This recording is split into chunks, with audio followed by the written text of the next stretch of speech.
Parlamentares articulam apoio do presidente da Câmara, Arthur Lira, por reforma administrativa.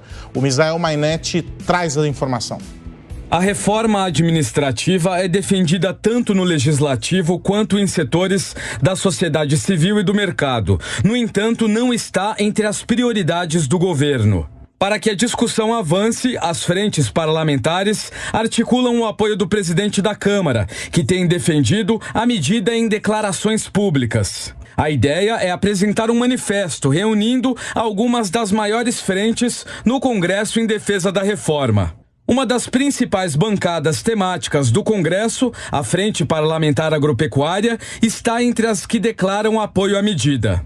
O presidente da Frente Parlamentar Agropecuária, Pedro Lupion, deputado do PP do Paraná, afirma que a reforma administrativa é fundamental, ainda mais depois da aprovação do marco fiscal. A máquina inchada faz com que se tenha mais espaço para benesses, para trocas de interesses, para nomeação de gente nova, para partidos passarem a compor o governo. Então, isso tudo, obviamente, que para esse governo é interessante que mantenha e que possa crescer e inchar cada vez mais a máquina. Agora, não adianta nada votar arcabouço fiscal, mexer com voto de qualidade de CARF, mexer com reforma tributária, fazer tudo pensando em ter um espaço fiscal ou um exercício fiscal favorável, se a máquina fica cada dia mais inchada e com cada dia mais problemas, né? Na legislatura passada, uma comissão especial chegou a aprovar uma proposta de reforma administrativa por meio da PEC 32, mas a medida não avançou no plenário. O deputado Pedro Lupion enfatiza as dificuldades, mas aponta que a questão precisa ser enfrentada.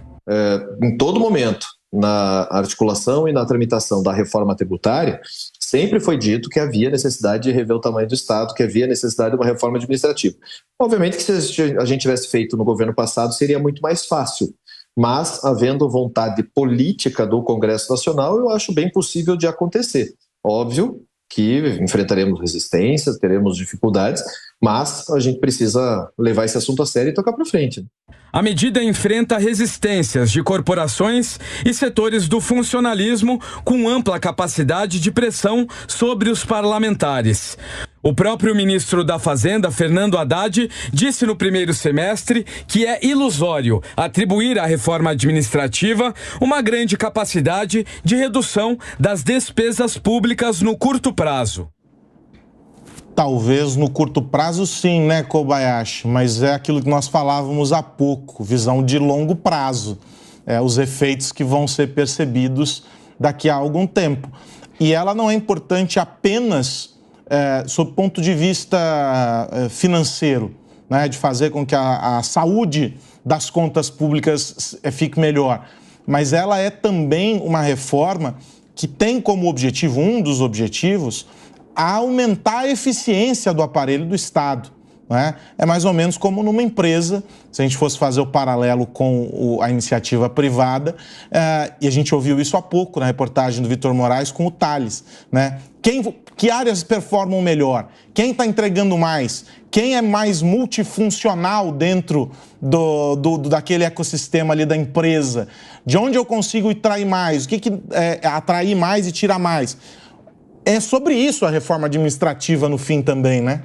É claro, eficiência, é fazer mais gastando menos, né? Ter mais resultados com menos investimento. Se o Thales Gomes fosse o responsável por essa reforma administrativa, certamente a gente teria um corte gigantesco na máquina pública em troca, claro, de resultados eficientes. E aí é interessante a gente ver na matéria as frentes todas do parlamento, a maior parte daqueles que pretendem um desenvolvimento econômico, em especial na iniciativa privada, defendendo a reforma administrativa. E eu acho que aqui são dois pontos os principais que fazem com que essas frentes se mobilizem nesse sentido. Primeiro, porque se a gente tiver uma reforma administrativa a ponto de diminuir o Estado, como o Estado estará menor, não haverá necessidade de tanta tributação. Então isso facilita a vida do cidadão, do empreendedor no final das contas. Estado menor, menos tributação, mais facilidade, sobra mais dinheiro para o empreendedor investir no seu negócio em troca, claro, em busca de um desenvolvimento, de um crescimento. E mais do que isso, o Estado é menor, há mais espaço, mais oportunidades de exploração nos negócios. Se o Estado é menor, por exemplo, nas suas funções, por exemplo, de logística. Se o Estado não precisa ter uma empresa que é exclusiva na exploração de logística, nos Correios, por exemplo, há espaço, há a criação de uma oportunidade para a iniciativa privada explorar esta economia também, este setor importante, mesma coisa em energia e em tantos outros, né? Se o Estado é menor nas suas estatais, há mais oportunidade.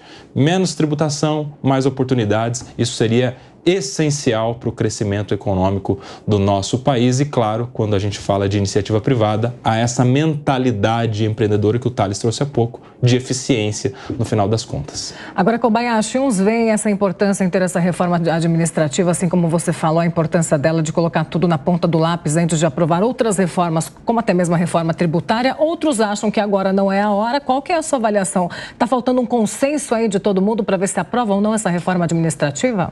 A reforma administrativa deveria acontecer antes da reforma tributária, mas nunca é tarde. Não é porque nós já estamos com a reforma tributária em vias de aprovação no Congresso Nacional que a gente vai deixar de lado a reforma administrativa. É importante, sim, que haja a reforma administrativa, ainda que tardiamente, ainda que fora do prazo ideal, até porque, como o Aros já disse, não é uma questão para resolver o mês que vem, o ano que vem, não é a curto prazo, é a médio e longo prazo. Se a gente estruturar, como é uma reforma estruturante, o Estado para um modelo, uma configuração muito menor, a gente terá certamente, em questão de década ou décadas, uma evolução, um crescimento considerável da economia e do nosso país no final das contas.